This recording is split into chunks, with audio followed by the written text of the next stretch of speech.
Honey, I'm home. I don't mean you. Come here. This is my dog, whose name is Honey. She's 12 years old, a Pomeranian Papillion mix, and I don't know, I get asked a lot to show my dog on video, so here she is. So I was away for 8 days. In fact, I was away for 8 days getting married, as many of you know. However, this was the longest time I've ever been away from my aquarium gallery, and I get asked a lot of times, what do I do when I go on vacation? What should I do with my fish? And I guess this is going to cover what you should do when you've gone away for about a week. You can manipulate this or do however you like to do, but this is what I did to have a 100% success rate. All of my fish are fine. But I want to kind of cover what I did and what I didn't do first. What I did do was extremely simple. All I did was give every one of these aquariums massive water changes, about 70% each. And when you have about 4,000 gallons of water to change, that's a tremendous amount of water changes. So after I did these big water changes, I also gave them a big feeding of food. And you might want to do it the opposite way, where you feed them first and then do a massive water change and cleaning of the tank, just to remove all the uneaten food and organics from the water. But I did it the opposite way, and I'm going to tell you why in a moment. From there, I left and I had a wonderful time. I didn't worry about anything. Now, what didn't I do? Well, a lot of people would say, why don't you put some automated feeders on them? I've got plenty of them. I don't put automated feeders on my tanks while I'm away. In fact, I'll put them on while I'm here, simply because what can go wrong will go wrong. And a lot of the times, maybe you just have one automated feeder feeding your aquarium. I suggest you only allow a little bit of food to come out once a day while you're gone, instead of 3 or 4 times, depending on the aggression levels of your fish. However, in my experience, when you have, thousands of gallons to take care of, one feeder can clog or feed too much or overfeed, or the temperatures in the aquariums can dramatically drop. Maybe a heater stops working. Maybe something happens that the fish aren't even eating the food and you're not really feeding them, you're polluting the tank. So my choice is to not add the feeders, just to leave them be. I also didn't get a friend to come over and check on my aquarium, simply because, even more possibilities of things going wrong. Maybe they overfeed, maybe they forget to turn off lights, maybe the pump shuts off, or maybe they leave the door open, or whatever the case might be. I thought, it's only 8 days, these guys are going to be fine. I've got a ton of big fish and a ton of tiny little tetras. They all did perfectly fine. So let's take a look at each individual aquarium and see what I did and didn't do. So let's start off here with the Malawi cichlids. You guys will remember these are all Malawi peacocks, all male community. Adjust the light so you can see them. The only thing I did do in this aquarium is turned off one of the lights. This is to give it a more darker area over here so the subdominant males have a place of refuge. I found it did well because when I came home, only a couple of them had a little bit of torn fins. Now, these guys, when hungry, can become quite aggressive and start attacking each other. So it was a bit of a concern, but I did give them a big meal. And, it turned out to be just fine. Everybody's okay. There was no casualties or anything like that. So this tank turned out well. The Tropheus tank. This is Lake Tanganyika. The fish in it are all Tropheus icola. A couple things we'll notice. Since we haven't taken a look at these guys, you'll notice that some of them are starting to get their adult coloration. There are some dominant males appearing in the group, one for sure. I believe it's this guy right here. And then others you can see still have some of the barring. Others are still going through color transition, but this is an amazing tank to watch. Now, I talked about aging my aquariums in the past, and I let algae grow all over the place. I did it with all of these tanks. Why? Because almost all the fish in this gallery will graze on the algae when they're hungry, especially the Tropheus. Now, these guys have the cleanest tank out of all of these aquariums because that's what they do a lot of. As you can see, there's actually one picking at any algae there now. Another one over here on the rocks picking at algae. So they'll clean that no problem. With these guys, they got their water change, a nice feeding of a herbivoric diet, plant-based, and then I left them alone. I did have concerns about, some of them getting hungry and weakened and not being able to fight off the dominant males. But overall, there wasn't much of a problem. I've already dwindled the numbers in this aquarium to, create a better colony of these Tropheus, and, it was a good choice for sure. Ultimately, though, I fed these guys and they're back to normal. None of them are exhibiting any signs of stress or sickness or weakness, so, it went really well. Good choice to just let the algae grow. Which came in really handy with the Waru tank. This is by far one of my favorite aquariums simply because it's Waru, and my original channel name was Waru Joey. which is really weird because, you know, I've come full circle with my channel, so to speak. Is, you know, when the first couple years of my channel, I just used to do updates on my fish, show them what I was up to, and that sort of thing. And then for a few years, I got into just do-it-yourself videos, which became kind of popular, but nowhere near as popular as going back to showing my fish and updates and that sort of thing, setting up tanks. It's been really a lot of fun, and, you know, ultimately, I let you guys kind of depict the content, and I do what makes me happy. But this aquarium here, by far, was the easiest to take care of, and you're going to see why. Well, I don't even have to do anything. You can see some of the walrus right now. Let me just adjust this for you. See this one under here? Chewing at the wood. So the walrus, once again, are an omnivore type cichlid, leaning towards herbivoric.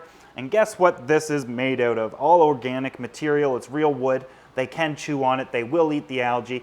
And while I wouldn't depend on just that to feed them, they do need a proper diet as well. These guys by far could go the longest in this aquarium out of all of them, simply because they will eat the wood if they have to. Same with these tetras here.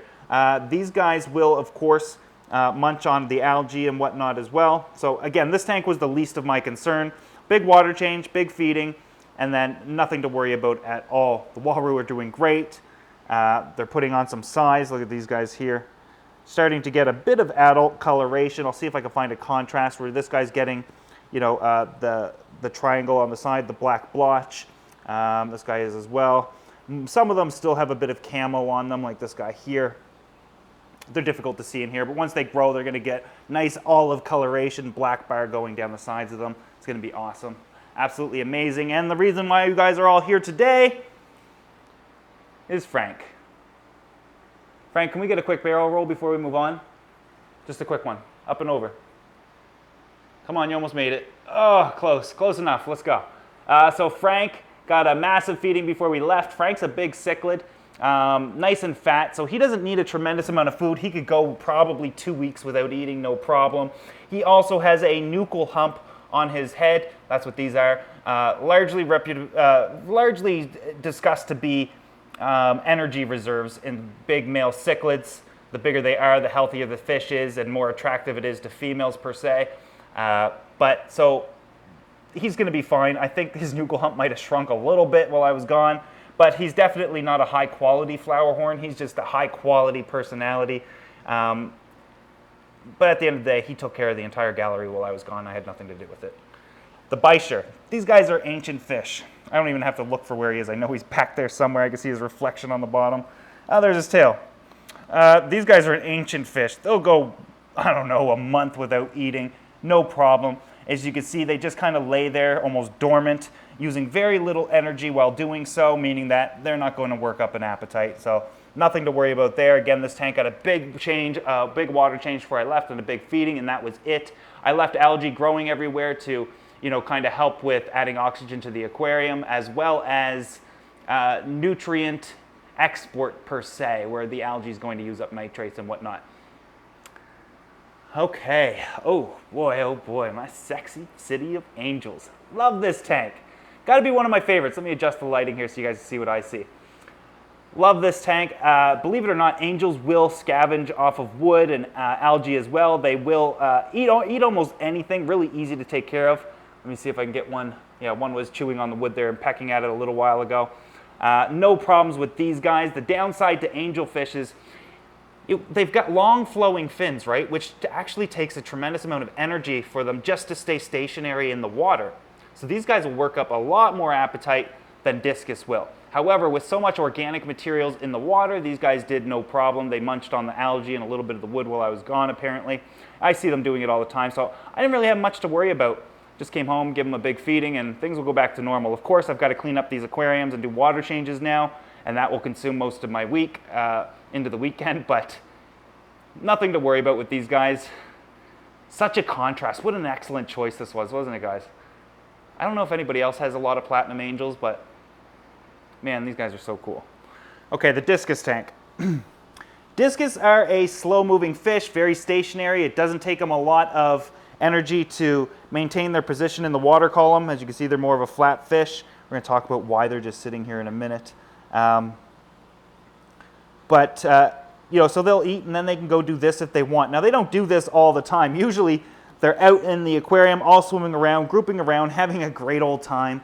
Same with these tetras. These aren't really a schooling tetra, the cardinal, more of a shoaling fish. So shoaling fish will kind of stay with their group, but schooling definitely has a directional purpose, or they swim in the same direction type of thing.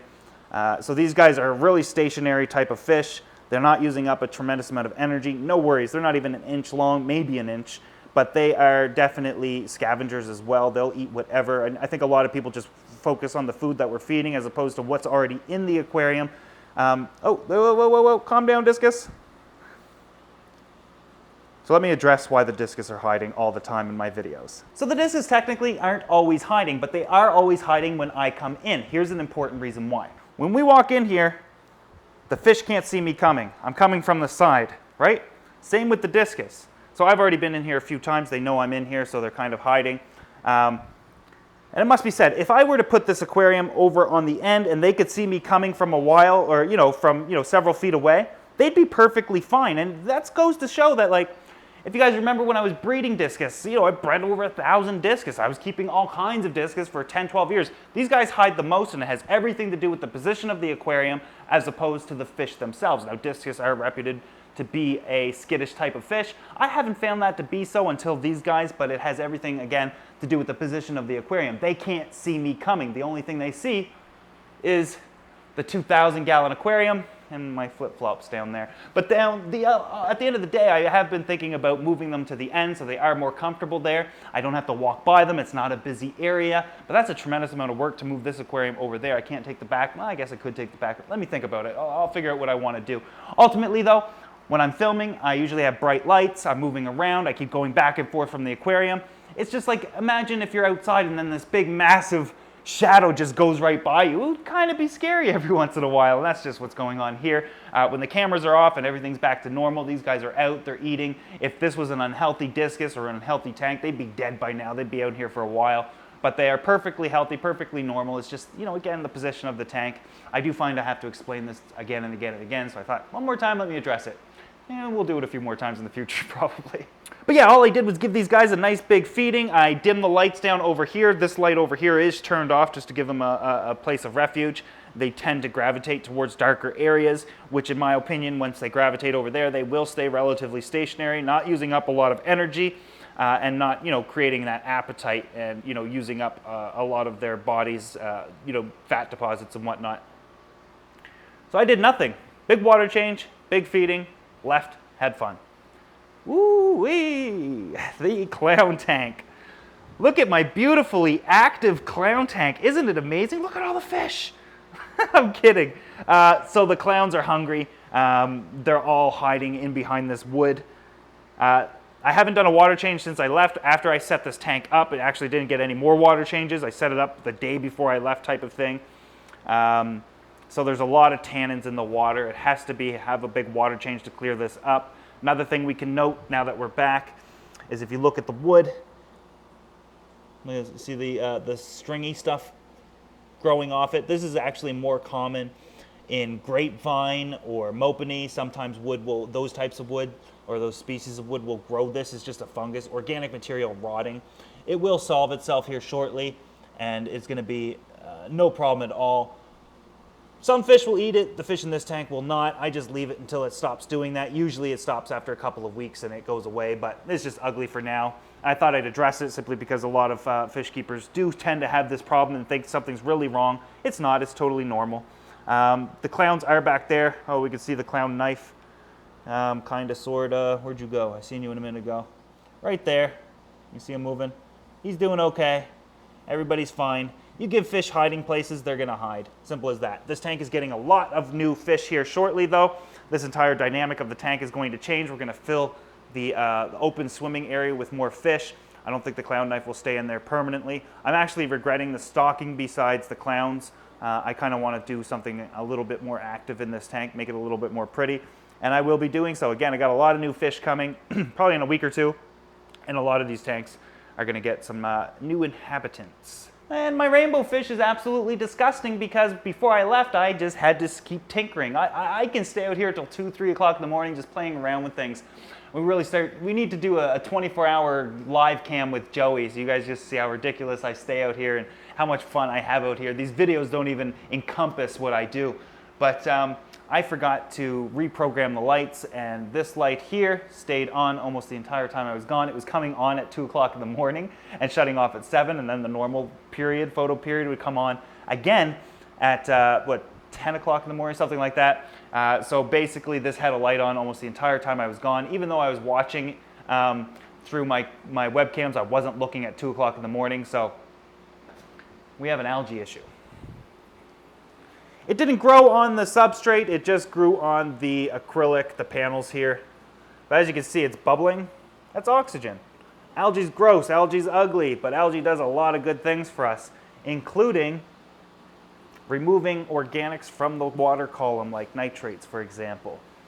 It also adds oxygen to the aquarium. So it's not that bad of a thing, it's just really ugly. And of course, we can't have an aquarium where we can't even see through it. Again, I left everything as is. The fish got a little bit of a meal, but I left everything as the appearance of when I walked in here, just to show you guys, what happens when you leave your tanks for a while. If I didn't leave this light on, it wouldn't have happened, but things happen.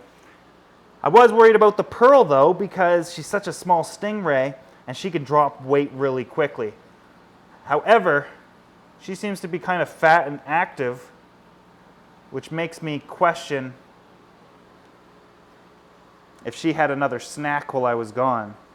I don't think so. I mean, we can count them. Just a second. 1, 2, stay still. 1, 2, 3. Now the 2,000-gallon aquarium. Everybody's doing okay in here too. The rays are out and about, just hungry and active. Like I said, we do have one back here. Where did you go? See her right back there under the wood there. She's looking for food. These guys are doing fine. Again, left this tank as is, gave them a big feeding, and that was it. Asian arowana is doing fine.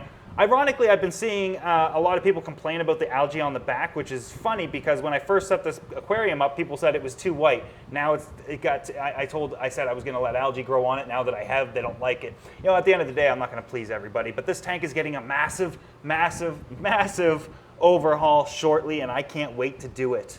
But like I said a minute ago, I got some more fish coming, and some of the fish are going in the 2,000-gallon aquarium. Some future monsters. I can't wait. I can't wait.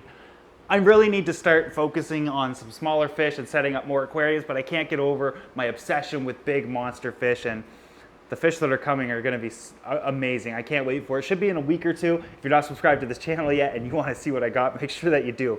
I won't disappoint you.